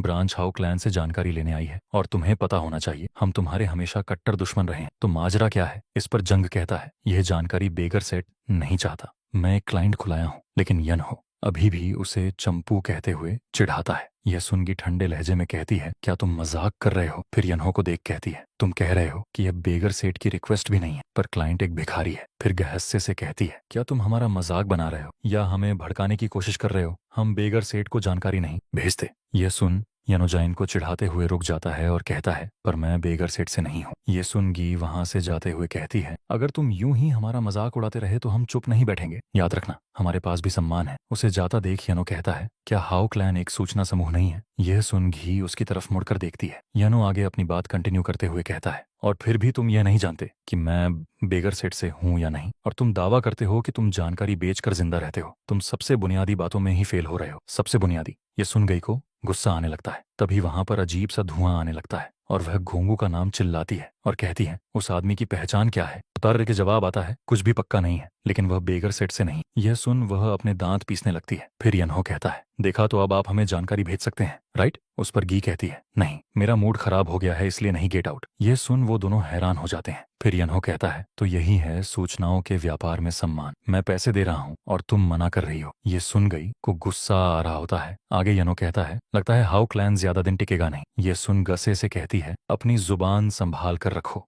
जब तक तुम अपने हाथ पैर कटवाना नहीं चाहते। फिर यनहो कहता है, क्या? पर मैं गलत नहीं हूँ मैडम, पता नहीं। लेकिन घी को मैडम नाम सुन बहुत गुस्सा आ चुका होता है। वो दांत पीसते हुए कहती है, क्या तुम अभी हाउ क्लैन का मजाक बना रहे हो? ये सुन यनो कहता है, हो ये सुन। वो फिर से गोंगमो को आवाज देती है और कहती है, इसे सबक सिखाओ। यह सुन एक निंजा लाइट की स्पीड में यनहो पर हमला करने आता है। यह देख जांग यनहो को बचाने बीच में आने लगता है, लेकिन यनहो उसे एक हाथ से रोककर उस निंजा के सिर पर एक जोर से मुक्का मार देता है, जिससे वह निंजा सीधा जमीन में धंस जाता है। यह देख गाय तो हैरान हो जाती है, साथ ही जंग भी हैरान होता है और कहता है, यह तो एक मास्टर है। फिर यनहो कहता है, ओह माफ करना, क्या ही कर सकते हैं। जब कोई मुझ पर वार करता है तो मेरी बॉडी अपने आप पलट वार कर देता हूँ। अगर पहले बता देते तो मैं खुद को रोक लेता। यह देख जंग मन में कहता है, मुझे लगा शायद उसे मार्शल आर्ट्स आती होगी, पर मैं उसे पूरी तरह आंक नहीं पाया। तो हमारे बीच एक मॉन्स्टर था। आगे यनहो मुंडी चटकाते हुए कहता है, यह सब उस बूढ़े आदमी की गलती है। जो हुआ वह देखकर उसे हाथ जोड़कर कहती है, मैं नहीं जानती थी कि मृत वापस आ गया है। यह सुन यनो कहता है, तुम किस बारे में बात कर रही हो? हमने काफी देर तक बात की थी। फिर गुई अपनी आंखें झांग की ओर कर ठंडे लहजे में कहती है, खैर ऐसा नहीं लगता कि तुम अच्छे इरादे से यहाँ आए हो जांगिल। यह सुन जांग घबराकर कहता है, का क्या ब्रांच हेड, मुझे नहीं पता, आप मुझ पर विश्वास करोगी या नहीं, पर मैं सच में बुरे इरादे से नहीं आया। कुछ जानकारी है जिसे बेगर सेठ अकेले नहीं संभाल सकता, इसलिए मदद मांगने आया। ये सुन गाई कहती है, तो इसलिए तुम उसे यहाँ लाए। इस पर जांग सहमति जताता है और वहीं यनहो अपनी धुन में उस बेहोश पड़े निंजा को साइड में खींच के ले जा रहा होता है और कहता है, इंजर्ड पार्टीज स्टेप असाइड। आगे जंग से गाई कहती है, तुमने बस थोड़े से बालों के लिए एक बाघ को खरगोश के बिल में घसीट लिया। उस पर जंग कहता है, यकीन करना मुश्किल है लेकिन यह सच है। यह सुन गवाई सीरियस टोन में कहती है, ठीक है, मैं तुम्हारी बात मान लेती हूँ ब्रांच लीडर ऑन ऑफ किफिंग। इस पर जंग थैंक यू कहता है। फिर गुई आगे कहती है, लेकिन जानकारी सौंपना एक पूरी तरह अलग बात। कारण चाहे जो हो, उस आदमी ने हमारे किसी व्यक्ति को चोट पहुंचाई है और हाउ क्लैन को उसका सही मुआवजा मिलना चाहिए। इस पर यनहो कहता है, मुआवजा। इस पर गाय ब्लैक एनर्जी रिलीज करती हुई कहती है, डार्क पाथ पर कोई दाम नहीं होता, खून के बदले खून, जान के बदले जान। फिर कहती है, फॉर शैडो स्वर्ड। इतना कहने भर से ही पल भर में 4 खूंखार तलवारबाज गावी के चारों ओर आ जाते हैं। यह देख यनो बिना डरे कहता है, यार इस जगह में तो सच में अजीब लोग हैं। फिर गुई कहती है, मुझे नहीं पता तुम्हारा मकसद क्या है, लेकिन कि हमारा आदमी घायल हुआ है, तुम यहाँ से शांति से बाहर नहीं निकल सकते। इस पर यनहो कहता है, उफ, क्यों नहीं सुनती हो तुम। यह सुन जांग उसे रोकते हुए कहता है, अरे भाई अब बस करो। लेकिन यनहो आगे कहता है, मैंने कहा ना, यह जानबूझकर नहीं था, तुम पहले मुझ पर आए और मेरी बॉडी ने बस पलट कर मारा। यह सुन गुई को बहुत गुस्सा आ रहा होता है और मन में कहती है, वो कंकाल जैसा डरावना आदमी। फिर उन दोनों को कहती है, डार्क पार्ट पर चीजें सीधी होती हैं। तुमने एक हाथ काटा, हम तुम्हारे अंग काट लेंगे। तुमने हमें थप्पड़ मारा, हम तुम्हारा गाल काट देंगे। यह सुन जांग थर थर कांप रहा होता है और यनो कहता है, क्या तुम लोन शार्क हो। यह सुन जांग उसे डरते डरते कहता है, अरे मेरे बाप, मैंने कहा ना बस करो। यह सुनगी कहती है, तो हम थोड़ा नरम रहेंगे, बस थोड़ा सा गाल काट देंगे। इस पर यनो कहता है, अरे माफ कीजिए, लेकिन फिर अपने गाल को हाथ लगाकर कहता है, मेरे पास कोई गाल का मांस बचा ही नहीं है, मैं पिछले कुछ समय से थोड़ा कुपोषित हूँ। यह सुन गए घोंसे से पागल हो जाती है और ऑर्डर देती है, उसे मारो। यह सुन वो चारों उस पर एक साथ झपट पड़ते हैं। वहीं पर उन्हें आता देख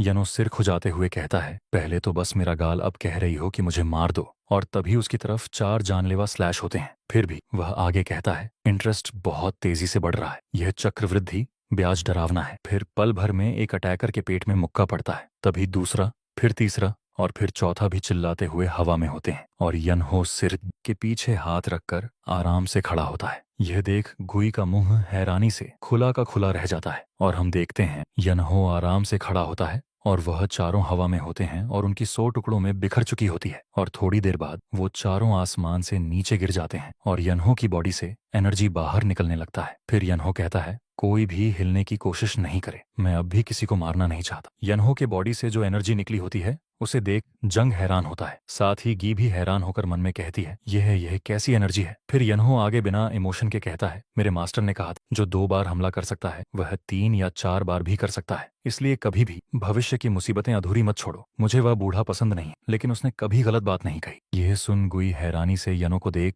मन में कहती है, मैंने गलत आदमी से पंगा ले लिया, वह इंसान मेरी पहुंच से बहुत बाहर है, मुझे सावधान रहने की जरूरत है। अगर मैंने एक भी गलत कदम उठाया तो हाउक्लन की काफंग शाखा आज मिट सकती है। फिर यनहो से पूछती है, तुम क्या चाहते हो। इस पर यनहो कहता है, मुझे जानकारी चाहिए। फिर गुई कहती है, किस प्रकार की जानकारी चाहते हो। इस पर जांग लेटर दिखाते हुए कहता है, मेरे पास एक दस्तावेज है, मैं चाहता हूँ कि तुम यहाँ खाली जगह भर दो। फिर वह उस लेटर को देख थोड़ी चिढ़ते हुए मन में कहती है, बस यही है और तुम लोग ये हल भी नहीं निकाल पाए, इसलिए इस मॉन्स्टर को हाउ क्लैन तक खींच लाए। फिर यनहो को कहती है, ये मुश्किल नहीं है, लेकिन मुझे थोड़ी देर लगेगी वह जानकारी ढूंढने, क्या तुम इंतजार कर सकते हो। उस पर यनहो हाँ कहता है। फिर गुई कहती है, तो कृपया 15 मिनट इंतजार करें। और जांग को गुस्से से कहती है, और काइफंग ब्रांच के लीडर, क्या आप मुझसे जरा मिल सकते हैं। यह सुन जांग डरते डरते मान जाता है और अगले सीन में यनहो जोर जोर से जांग पर हंस रहा होता है, क्योंकि जांग को बहुत बुरी तरह से पीटा होता है। यनहो उससे कहता है, तुम्हारा चेहरा तो भाप में पके हुए पॉपकॉर्न जैसा सूझा हुआ है, क्या किसी ने पिटाई कर दी।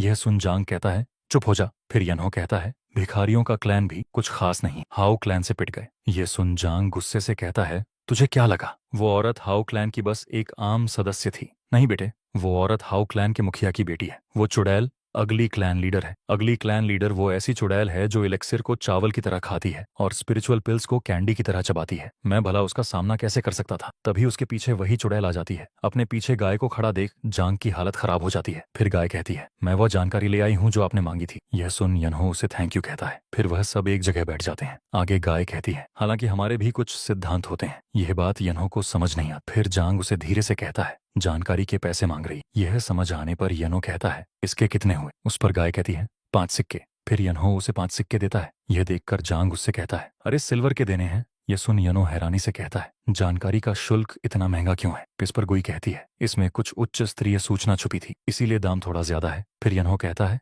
तो फिर किया ही क्या जा सकता है, और वहां से जाने लगता है। ये देख जांग उससे पूछता है, कहाँ जा रहे हो? इस पर यनहो कहता है, कहाँ जा रहा हूँ, मेरे पास 5 चांदी के सिक्के नहीं है, तो अब मुझे पैसे कमाने जाना पड़ेगा। यह सुन जांग उसके पैर पकड़ लेता है और रोकते हुए कहता है, मत जा मूर्ख कहीं के, मैं तुम्हें यहाँ आखिर क्यों लाया? इस पर यनहो उससे कहता है, मत जा, तुम्हारा क्या मतलब है? तो फिर अब मैं करूँ क्या? इस पर जांग रोते हुए कहता है, रुक जा, और मन में उसे गाली दे रहा होता है, क्योंकि बाद में उस 5 सिल्वर सिक्कों के लिए जांगिल ने वह सारे पैसे दे दिए जो वीएनओ ने पहले कमाए, और यहाँ तक कि उसका छुपा हुआ फंड भी उसे देना पड़ा। बाकी की रकम के लिए उसने अपने ऊपर कर्जा ले लिया। ये सब होने के बाद जांग अपनी आंखें बंद करके वो चांदी के सिक्के दे रहा होता है और मन में कहता है, मेरा दिल ठंडा पड़ रहा है। वहीं पर यनो कहता है, क्या तुम रो रहे हो बेवकूफ? यह सुन जांग उस पर चिल्लाते हुए कहता है, नहीं मैं नहीं रो रहा। अरे तुम डाकू, मेरा छुपा फंड भी खाली कर दिया और अब तुम ऐसे ताने मार रहे हो। वहीं पर यनहो उस जानकारी को पढ़ रहा होता है और कहता है, हम ये काफी सटीक है, भिखारियों द्वारा इकट्ठा की गई सूचना से एकदम अलग लेवल की लगती है, शायद ये किसी अलग ही क्लास की सूचना एजेंसी है। फिर एक लेटर दिखाते हुए गी को कहता है, और मैं ग्वांगडोंग एक पत्र भेजना चाहता हूँ, क्या यह भी महंगा है? इस पर गुई कहती है, यह कुरियर सेवा से ज्यादा महंगा है, लेकिन अगर तुम कुछ सवालों के जवाब दे दो तो ये फ्री में हो सकता है। फिर गुई उससे पूछती है, तुम्हारा नाम क्या है? इस पर यनहो कहता है, वी यनहो। फिर वह उसकी एज पूछती है। इस पर यनहो कहता है, मैं 17 साल का हूँ। यह सुन जांग हैरान होकर कहता है, क्या तुम मुझसे छोटे हो? उसकी उम्र सुन गायब ही शौक में होती है और मन में कहती है, इतनी कम उम्र में ऐसा मार्शल आर्ट्स नामुमकिन है। फिर वह वियोनहो के नाम के बारे में कुछ याद कर रही होती है, तभी उसे याद आ जाता है और चिल्लाकर कहती है, वी यनो ग्वांगडोंग से, क्या तुम ग्वांगडोंग के वाई क्लैन के दूसरे बेटे यंग मास्टर वी यनहो हो? इस पर यनहो पूछता है, तुम मुझे जानती हो? फिर गुई कहती है, बिल्कुल मैं जानती हूँ, तुम्हें ग्वांगडोंग के वी क्लैन ने तो हमें तुम्हें ढूंढने के लिए कहा था। वहीं जांग उसका मुंह देखकर कहता है, वी यनहो वी क्लान का दूसरा बेटा, तुम सनहो के छोटे भाई हो। इस पर यनहो कहता है, क्या तुम मेरे बड़े भाई को जानते हो? इस पर जांग कहता है, बिल्कुल जानता हूँ, वह मेरा दोस्त है। फिर गुई कहती है, तुम पत्र ग्वांगडोंग वी क्लैन को भेज रहे हो, कम से कम 10 दिन लगेंगे उस पत्र के पहुंचने में। इस पर यनहो कहता है, कोई बात नहीं, मैंने 5 साल इंतजार किया है, तो 10 दिन क्या चीज है। तभी गी उसे एक लाल कपड़ा दिखाती है और कहती है, ये हाउ क्लैन के वीआईपी ग्राहक का निशान है, इसे अपने ठिकाने पर बांध दो, हमारा सूचना एजेंट खुद तुम्हें ढूंढ लेगा। और मन में कहती है, कोई जो 17 की उम्र में गोंगमू और 4 शैडो स्वर्ड को 1 सेकंड में हरा दे, ऐसा कोई भी इस समय के सेंट्रल प्लेन्स में नहीं है। वहीं यनहो कहता है, क्या वो फ्री है? उस पर वो कहती है, बिल्कुल नहीं। उस पर यनो कहता है, तो फिर यह बेकार है। ये सुन गाय कहती है, ऐसा है तो अगली बार के लिए तुम्हारा काम फ्री में कर देंगे। ये सुन यनो कहता है, सच में? इस पर गाय कहती है, हाँ यह खास तौर पर तुम्हारे लिए है, हम नहीं चाहते कि आज की घटना हाउ क्लैन और तुम्हारे रिश्ते पर असर डाले। और मन में कहती है, इससे कनेक्शन बनाने में कोई नुकसान नहीं है। वहीं यनहो हंसते हुए कहता है, अरे आज तो कुछ भी नहीं हुआ। यह सुन जांग दुखी मन से कहता है, लेकिन मेरा छुपा हुआ पैसा खाली हो गया और मेरी आंखें नीली काली हो गई। इस पर यनहो उसे हंसते हुए कहता है, अरे वो तो आम बात है, तुम हो ही बेवकूफ। और अगले सीन में यनहो आराम से मार्केट में चल रहा होता है और जांग मुंह लटकाए उसके पीछे चल रहा होता है और बार बार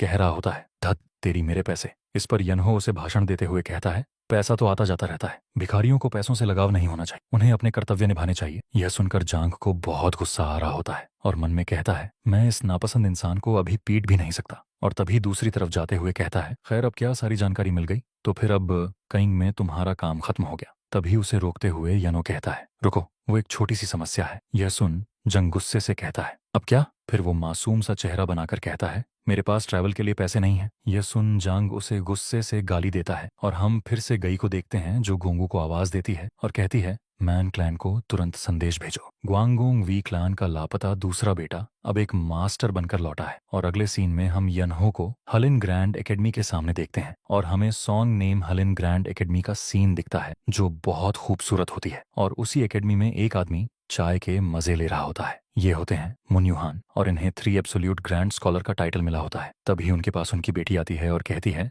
एक मेहमान आया है। ये होती है मुनेन जी। उस पर हुआ कहते हैं, लेकिन आज तो किसी की भी मेरे साथ अपॉइंटमेंट नहीं है। फिर उन कहती है, वह कह रहे थे कि वह गो का खेल खेलना चाहते हैं। गो एक चेस जैसा ही गेम होता है जो होशियार लोग खेलते हैं। गो गेम का नाम सुनवान बहुत खुश हो जाते हैं। फिर वंजी उस मेहमान को ले आती है। यह मेहमान कोई और नहीं वियनो होता है। कोयोनो कहता है, उम्मीद है मेरी अचानक आने से कोई असुविधा नहीं हुई। ये सुन वह कहते हैं, असुविधा कैसी बात कर रहे हैं, मेहमान का आना ही तो एक विद्वान की खुशी है। फिर यनो को बैठने का इशारा करते हुए कहते हैं, तो आप कह रहे थे कि मुझसे गो का खेल खेलना चाहते हैं। इस पर यनो बैठकर कहता है, बस मुझे यही थोड़ा बहुत आता है। फिर हवान कहते हैं, ठीक है, फिर एक बाजी हो जाए, मैं सफेद मोहरे लूंगा। कृपया तुम शुरुआत करो। इस पर यनहो एक ब्लैक मोहरा चुनते हुए कहता है, तो फिर मैं शुरू करता हूँ। वहीं उसे ऑब्जर्व करके हुआन मन में कहते हैं, मुझे ज्यादा उम्मीद नहीं है उसके स्किल से, शायद बस खाने के लिए आया है। थोड़ा हल्का खेलूंगा, फिर उसकी मदद कर दूंगा। लेकिन तभी यनहो एक काला मोहरा फुल स्पीड से आगे करके गेम स्टार्ट करता है। यह देखकर हुआन चौंक जाते हैं और मन में कहते हैं, यह नौसिखियां नहीं है। फिर वह सोच समझकर एक चाल चलते हैं, लेकिन वहीं यनहो तुरंत 1 सेकंड में दूसरी चाल चल देता है। इस पर वह फिर से सोचकर एक चाल चलते हैं, वहीं यनहो फिर से बिना सोचे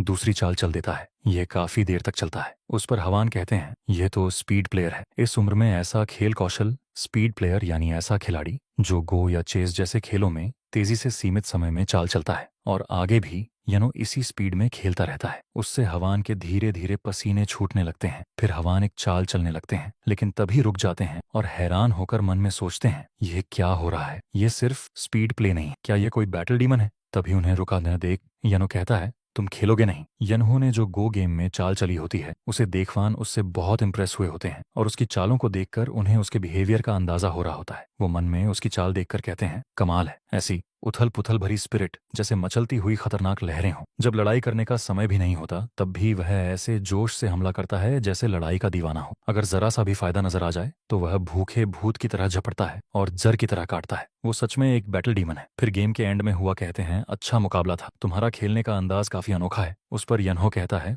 धन्यवाद, यह सब एक भयानक गुरु के जुल्म का नतीजा है। फिरान पूछते हैं, तुम्हारा कोई गुरु था? यह सुन यनो को ट्रेनिंग के दिन याद आते, जहां उसका मास्टर कहता है, अगर तुम हार गए तो 10 गुना ट्रेनिंग, और अगर मैं हार गया तो 3 दिन की छुट्टी। यह याद कर वो कहता है, हाँ, एक कमीना बूढ़ा। फिर आगे कहता है, अगर आपको आपत्ति ना हो तो मैं यहाँ थोड़ा और रुकना चाहूंगा। मेरे मास्टर ने कहा था कि कन्फ्यूशियस एकेडमी में रहना। ये सुनवान कहते हैं, अच्छा, तो तुम अपने मास्टर की आखिरी इच्छा पूरी कर रहे हो। ऐसे में तो मुझे तुम्हारी मदद करनी ही होगी। मैं तुम्हारे लिए एक कमरा तैयार करवा देता हूँ, जितना चाहो रुकना। फिर अपनी बेटी से कहते हैं, तुम हमारे मेहमान के लिए कमरा और कपड़े तैयार करो और पहले मेहमान को बाथरूम दिखाओ। उस पर यजी हाँ कहती है। वहीं यनहो उन्हें कहता है, लेकिन मेरे पास पैसे नहीं है। इस पर हुआ हंसते हुए कहते हैं, कोई प्रॉब्लम नहीं, आप तो हमारे मेहमान हैं, और हाँ, अगर तुम खुद नहीं पूछते तो मैं तो तुम्हें रुकने के लिए कह ही देता, लेकिन तुम्हें इसके बदले कभी कभार मेरे यहाँ आने वाले मेहमानों के साथ गो खेल लेना। इस पर यनहो कहता है, यह तो मैं कर सकता हूँ, तो फिर अभी के लिए अलविदा, और वो युंजी के साथ चला जाता है। फिर अगले सीन में हम यनो को गर्म पानी में बैठा देखते हैं, जो आराम से बैठकर रिलैक्स कर रहा होता है और कहता है,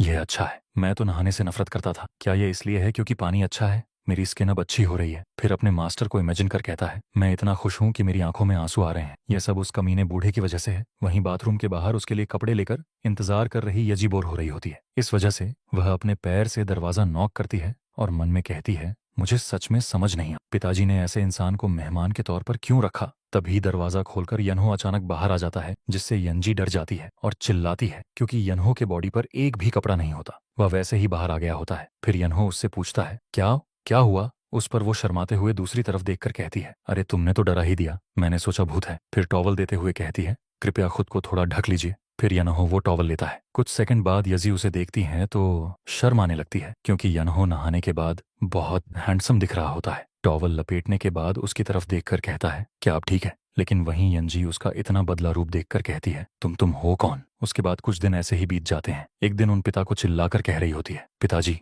कृपया उस आदमी से कुछ कहिए। उस पर वान कहते हैं, कौन सा आदमी? उस पर यूंजी कहती है, वो मेहमान, वो आदमी पूरे दिन कमरे से बाहर ही नहीं आता। खाना खाने के अलावा वह बस दिन भर सोता रहता है। पूरा पहला हफ्ता वो यही कर रहा है। उस पर कहते हैं, सोचने की बात है, मैंने तो उसका नाम भी नहीं पूछा। फिर यूंजी कहती है, पिताजी, आपने ही कहा था कि आलस पाप है ना? आप हमेशा मेहनत पर जोर देते थे, लेकिन फिर भी आप उस आदमी की आलस को क्यों नहीं कोसते, चाहे वह मेहमान ही क्यों ना। उस एक आदमी की वजह से माहौल बिगड़ गया है। उस पर हुआ कहते हैं, यजी, मुझे गो खेलना पसंद है, क्योंकि गो खेलकर मैं अपने प्रतिद्वंदी को जान सकता हूँ। तुम्हें पता है, शब्दों को चुना जा सकता है, चेहरे के भाव छुपाए जा सकते हैं, लेकिन स्वभाव नहीं छुपाया जा सकता। जो इम्पेशेंट व्यक्ति है वह कभी आराम से गो नहीं खेल सकता, और जो व्यक्ति धीरे धीरे खेलते हैं वह कभी लड़ाई का आनंद नहीं ले सकते। इस तरह स्वभाव इंसान के जीवन और व्यक्तित्व को वैसे ही उजागर कर देता है जैसे वह है। फिर यनो के साथ जो गेम हुआ उसे याद कर आगे कहते हैं, उसका स्वभाव बेहद खुरदरा और अधीर था। मैंने ऐसा चरम स्वभाव कभी नहीं देखा। इससे साफ है कि वह ना तो आलसी है और ना ही आराम पसंद। शायद उसने हमारी कल्पना से भी ज्यादा कठिन और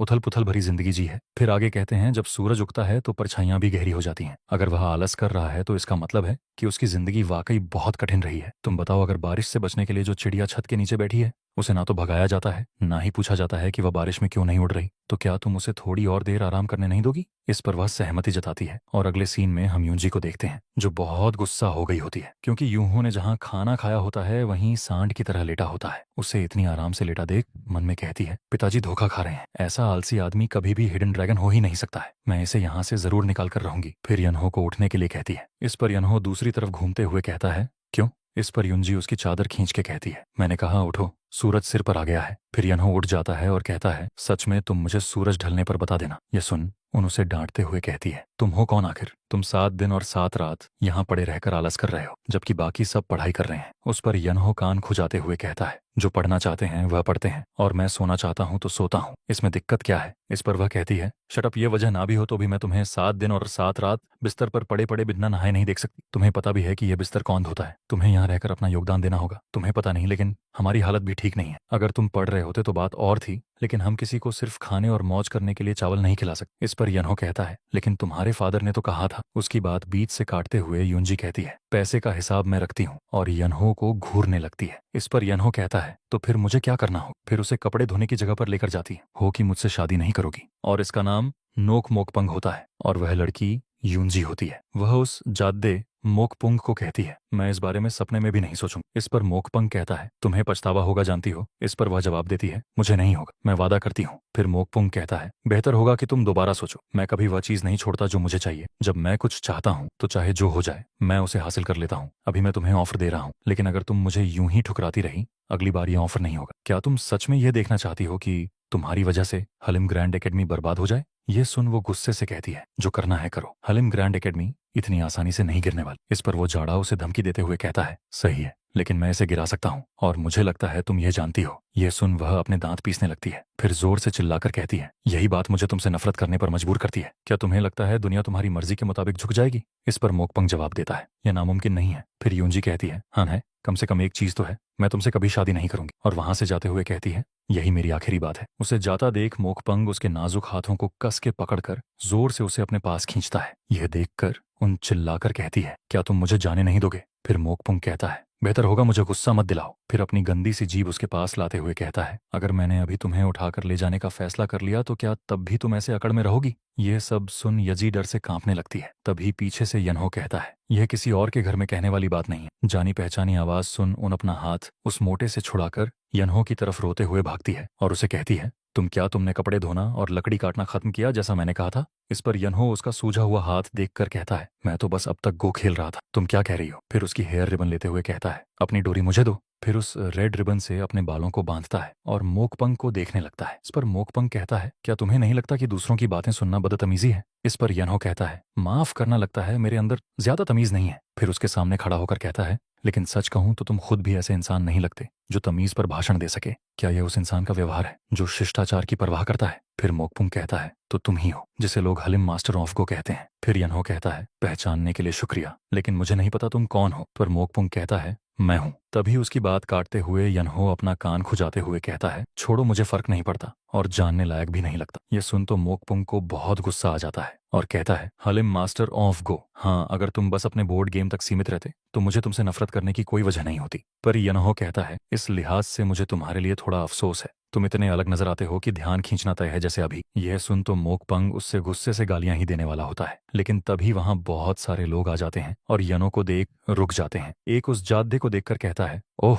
क्या नोक फैमिली का कोई सदस्य भी खेल खेलने आया है? फिर दूसरा यनो को कहता है, मास्टर वी कल एक और मैच खेलते हैं। बहुत सारे लोगों को देखकर मोकपंग वहां से जाते हुए यंजी से कहता है, मैं आज के लिए चलता हूँ, लेकिन ये याद रखना, अगर 3 दिन में तुम अपनी मर्जी से मेरे पास नहीं आई तो मैं अपने तरीके से मामला सुलझाऊंगा। और वह वहां से चला जाता है। फिर यनहो उसके जाने के बाद यूंजी से उसके बारे में पूछता है। इस पर यूंजी उसके बारे में बताने लगती है। वह कहती है, वो आदमी था नोक मोकपंग, नोक का गोद लिया बेटा जो पैलेस में पूर्ण शक्ति रखने वाला ग्रैंड यूनक है। और हाँ, यूनक का मतलब हिंदी में होता है, लेकिन यह ज्यादा हैवी वर्ड हो जाएगा, इसलिए मैं यूनक ही कहूंगा। फिर से कहानी की तरफ आते हैं। ये सुन यनहो कहता है, और ऐसा आदमी तुमसे क्या चाहता है? इस पर यजी थोड़ी देर चुप हो जाती है, फिर कहती है, वह बार बार मुझसे शादी करने को कह रहा है। मैं बार बार मना करती हूँ, लेकिन उसकी जिद थकाने वाली है। इस पर यनहो कहता है, यह बुरा तो नहीं है ना? वो ताकतवर परिवार से है और काफी ईमानदार भी लगता है। यह सुन उन गुस्से से कहती है, क्या तुम मुझे मरवाना चाहते हो? वो मुझसे शादी प्यार के लिए नहीं करना चाहता, वो बस मेरा इस्तेमाल करना चाहता है। फिर आगे बताने लगती है, तुम शायद यह नहीं जानते, लेकिन मेरे पिता यूरिन में बहुत सम्मानित हैं। कुछ लोग तो कहते हैं कि वह रेल्म के प्रधानमंत्री बनने के लायक हैं,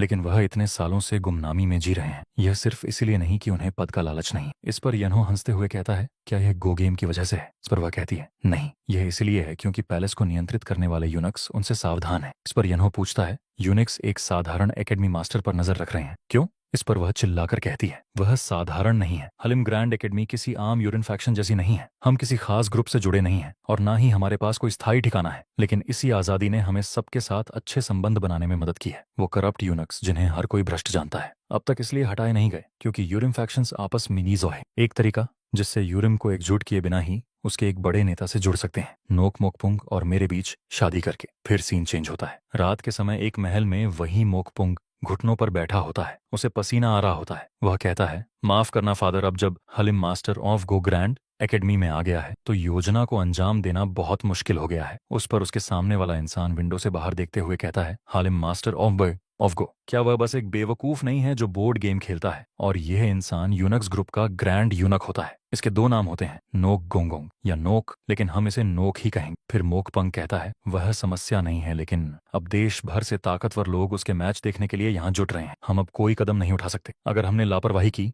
तो यह उल्टा पड़ सकता है। यह सुन नौगी कहता है, तो मैं समझता हूँ कि तुम क्यों हिचक रहे हो। इस पर जाद्दा कहता है, मुझे खेद है। फिर एक आंख से उसकी तरफ देखते हुए ठंडे लहजे में कहता है, लेकिन मुझे यह बताओ, क्या तुम्हें लगता है कि यह मिशन सिर्फ मेरी सुरक्षा के बारे में है? यह सुन मोकपंग कुछ नहीं कह पाता, लेकिन उसकी आंखें फटी पड़ी होती हैं। फिर आगे नौगी विंडोज बंद कर वहां से अपने कोर्ट के पास जाते हुए कहता है, पैलेस पर कब्जा करना, यह मिशन सीधे उन्हीं से सौंपा गया है। नाकामी कोई विकल्प नहीं, ना तुम्हारे लिए ना मेरे लिए। मौत से भी ज्यादा मुझे सबसे ज्यादा डर उन्हें निराश करने का है। क्या तुम समझ रहे हो मैं क्या कह रहा हूँ? यह सुनते हुए मोकपुंग पूरी तरह डर चुका होता है और कहता है, जी हुजूर, मैं पूरी तरह समझता हूँ। फिर नौगी अपना हाथ सर पर रखकर कहता है, कभी कभी सख्त हाथ की जरूरत होती है। उस पर जाड़ा धीरे से पीछे देखते हुए कहता है, सख्त हाथ? और हम देखते हैं नौक गी के आधे फेस पर लाइटिंग चमक रही होती है। वो गुस्से से कहता है, अगर आसपास बहुत ताकतवर लोग हैं तो इसका फायदा उठाओ, उन सबका सिर कलम कर दो, उस हलिम मास्टर ऑफ गो का भी।